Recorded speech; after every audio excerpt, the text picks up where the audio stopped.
മദ്യനിരോധിത സംസ്ഥാനമായ ഗുജറാത്തിലേക്ക് കേരളത്തിൽ നിന്നുള്ള ഒരു ട്രെയിനിൽ വലിയ തോതിൽ മദ്യക്കടത്ത് നടന്നു. അത് മലയാളികളായ യാത്രക്കാർ തന്നെ കണ്ടുപിടിച്ച് പോലീസിനെ ഏൽപ്പിച്ച സംഭവം കഴിഞ്ഞ ദിവസം ഉണ്ടായി. റെയിൽവേ പോലീസിന്റെ ഭാഗത്തു നിന്ന് ആദ്യം കാര്യമായ ഒരു നടപടിയും ഉണ്ടാവാതെ വന്നതോടെയാണ് മലയാളികൾ തന്നെ രംഗത്തിറങ്ങി ഈ മദ്യക്കുപ്പികൾ പുറത്തെടുത്തത്. ഏതായാലും ആ സംഘത്തിലുണ്ടായിരുന്ന മലയാളി യാത്രക്കാരിൽ ഒരാളായ സുമേഘ നാരായൺ ഇപ്പോൾ 24-നൊപ്പം ചേരുന്നുണ്ട്. നമസ്കാരം. നമസ്കാരം. ഇന്നലെ വലിയ സാഹസികമായ ഒരു കാര്യം ചെയ്തതല്ലേ? ഞാൻ ആ ദൃശ്യങ്ങൾ വിഷ്വൽസ് ഞാൻ കണ്ടു. ആക്ച്വലി കുറച്ച് പേടിയുണ്ടായിരുന്നു സ്റ്റാർട്ടിങ്ങില്. കാരണം അവരുടെ അപ്രോച്ച് ആദ്യം ഒരു ബോഗിയുടെ ഒരു സൈഡിൽ വന്ന് അവിടുന്ന് ഞാൻ അവിടെ ഇറക്കി വിട്ടപ്പോ അതിന്റെ മറ്റേ സൈഡിൽ വരികയായിരുന്നു അവരുണ്ടായിരുന്നത്. കയറി 4 പേര് ഇടിച്ചു കയറ്റാണ്. എങ്ങനെയാണ് ഈ മദ്യം ഇതിൽ കയറ്റുന്നുണ്ടെന്ന് മനസ്സിലായത്? എവിടെ വെച്ചാണ്? എങ്ങനെ മനസ്സിലായത്?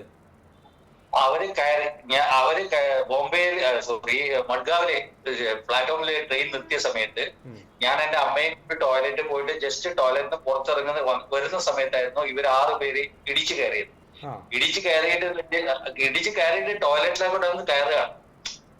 ടോയ്ലറ്റിലോട്ട് കയറിയപ്പോ ഞാൻ അവിടെ നിർത്തി. എന്താണ് ഇത് ചോദിച്ചപ്പോ അവരോട് നിങ്ങൾക്ക് എന്തോ ഇഷ്യൂ എന്ന് ചോദിച്ചു. ഇന്ത്യയിൽ നിന്ന് അവർ തെറി വിളിക്കുന്ന അച്ഛനമ്മ കാണല്ലോ, അവരുടെ നോർമൽ സ്റ്റൈൽ അതാണ്. അപ്പൊ ഞാൻ പറഞ്ഞു ഇതിവിടെ പറ്റില്ല എന്ന് പറഞ്ഞപ്പം എന്റെ ഒരു തള്ളിയപ്പം ഞാൻ ഫോൺ എടുത്തിട്ട് വിളിച്ച സമയത്ത് അവരവിടെ നിന്ന് ഇറങ്ങി, ആ ടോയ്ലറ്റിൽ നിന്ന് ഇറങ്ങി അതിന്റെ നേരെ ഓപ്പോസിറ്റ് വശത്തുള്ള ടോയ്ലറ്റിൽ കയറി. കാരണം അവർ ആദ്യമേ ടാർഗറ്റ് ചെയ്തത് S3 ആണെന്ന് തോന്നുന്നു. അതുകൊണ്ട് തന്നെ ആ ബോഗിയാണ് അവർ ലക്ഷ്യം വെച്ചത്. ഇവരെ കയ്യിൽ വലിയ തോതിൽ മദ്യം ഉണ്ടായിരുന്നു. കണ്ടു. മദ്യമാണെന്ന് എനിക്ക് അറിയത്തില്ലായിരുന്നു. പക്ഷെ അവരുടെ ആറ്റിറ്റ്യൂഡ് കണ്ടപ്പോ വേറെ എന്നാണ് ഞാൻ ധരിച്ചത്. കാരണം ഗോവ എന്ന് പറഞ്ഞാൽ സാധാരണ ഡ്രഗ്സ് ഇതാണ്. പക്ഷെ ഇറങ്ങുന്ന സമയത്ത് ഒരുത്തന്റെ ചുമലിലുണ്ടായിരുന്ന പാക്കറ്റ് എന്റെ ചുമലിൽ തട്ടി. അപ്പൊ അത് ആ കൊള്ളുമ്പോ നമുക്ക് കുപ്പി തട്ടുമ്പോൾ ആ ഒരു ഇതുണ്ടല്ലോ. അപ്പൊ എനിക്ക് തോന്നി മദ്യമായിരിക്കും. പക്ഷെ ഞാനത് വിട്ടതായിരുന്നു. വിട്ട് കഴിഞ്ഞ് നേരെ ഓപ്പോസിറ്റിൽ ഒരാൾ അവരോട് ഷൗട്ട് ചെയ്യുന്ന കണ്ടപ്പോഴാണ് ഞാൻ അങ്ങോട്ട് പോയപ്പോ ഏതായാലും ഇത്രയും ആയ സ്ഥിതിക്ക് ഒന്ന് വീഡിയോ എടുക്കാന്ന് വെച്ച് വീഡിയോ എടുക്കാന്നാ. പക്ഷെ വീഡിയോ എടുത്ത എൻഡിങ്ങില് ആ ചെറുക്കൻ എന്നോട് കാണിച്ച ആ ഒരു അത് കണ്ടപ്പോ ഇത് ഒരു ഇഷ്യൂ ആക്കണം എന്ന് തന്നെ തോന്നി. അത് കാരണം വെച്ചാൽ അതിനു മുന്നേ അതേ ബോഗിയില് ഒരു ഇത് നടന്നു, ഒരു ഇൻസിഡന്റ് നടന്നു. അതായത് ഒരു സ്ത്രീയുടെ മടിയിൽ വെച്ചിരുന്ന ബാഗ് ഒരുത്തൻ വന്ന് അടിച്ചോട് ട്രെയിനിൽ ചാടി.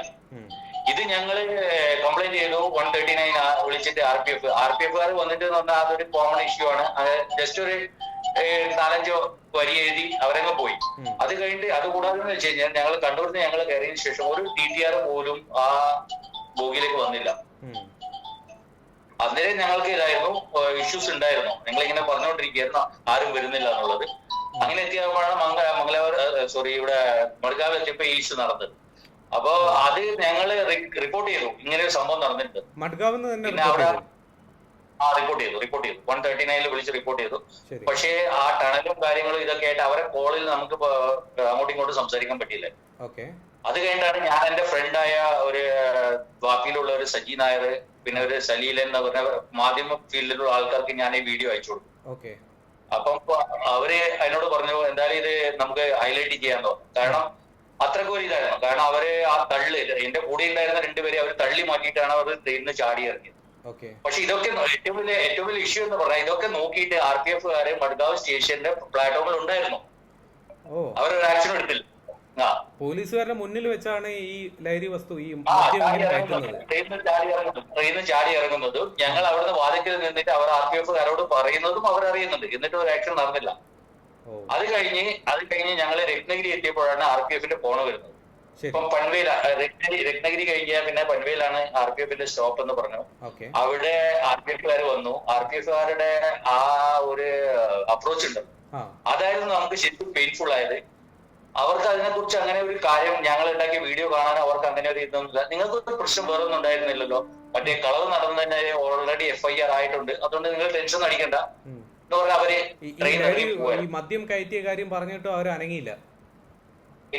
അവരാ വീഡിയോ തുറന്ന് നോക്കാനുള്ള ഇതുപോലും അവർ കാണിച്ചില്ല.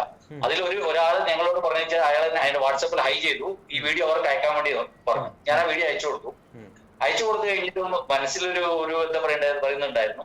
അപ്പോഴേ ഞങ്ങളെ കൂടി ഉണ്ടായിരുന്നത് പുള്ളിയുടെ പേര് ഞാൻ മറന്നു, രാജസ്ഥാനിയാണ്. പക്ഷേ പുള്ളിയാണ് എന്റെ കൂടെ കട്ടക്ക് നിന്നത്. പുള്ളി പറഞ്ഞ നമുക്ക് ഒരു സാറേ നമുക്കൊരു കാര്യം ചെയ്യാം, ഏതായാലും തുറന്നു നോക്കാന്ന് പറഞ്ഞു. അങ്ങനെ വണ്ടി അങ്ങനെ ഞങ്ങൾ പൻവേലിന് വിട്ടു.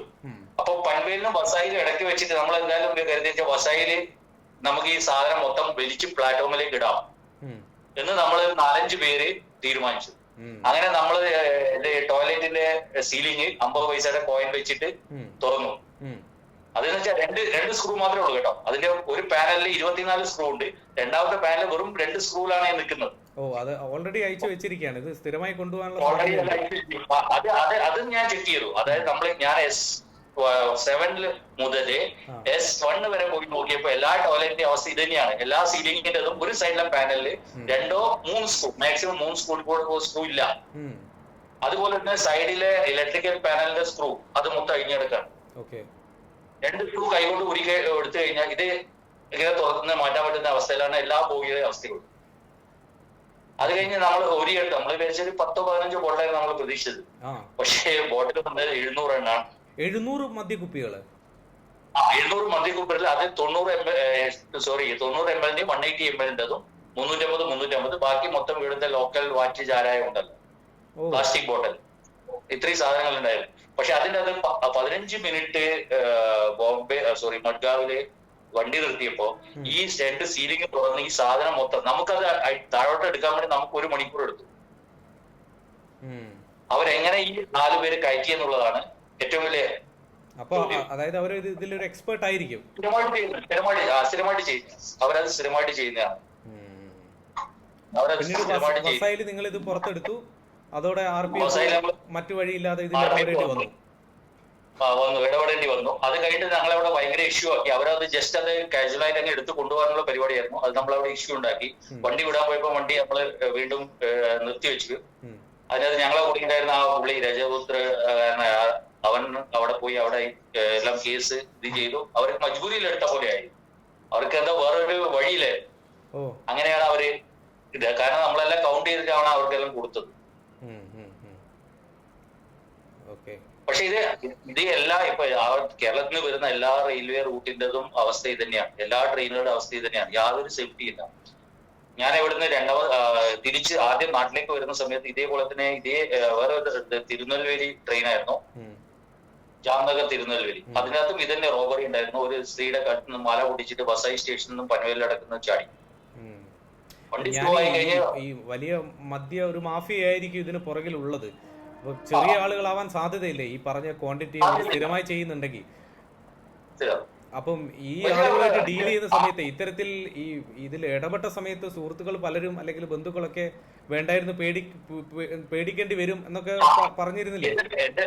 എന്റെ ഫ്രണ്ട്സുമാർ എല്ലാവരും എന്നെ വിളിച്ചു പറഞ്ഞായിരുന്നു, പിന്നെ പണി കിട്ടാൻ സാധ്യതയുണ്ട് സുമേഖ, ശ്രദ്ധിച്ചോ എന്ന് പറഞ്ഞായിരുന്നു.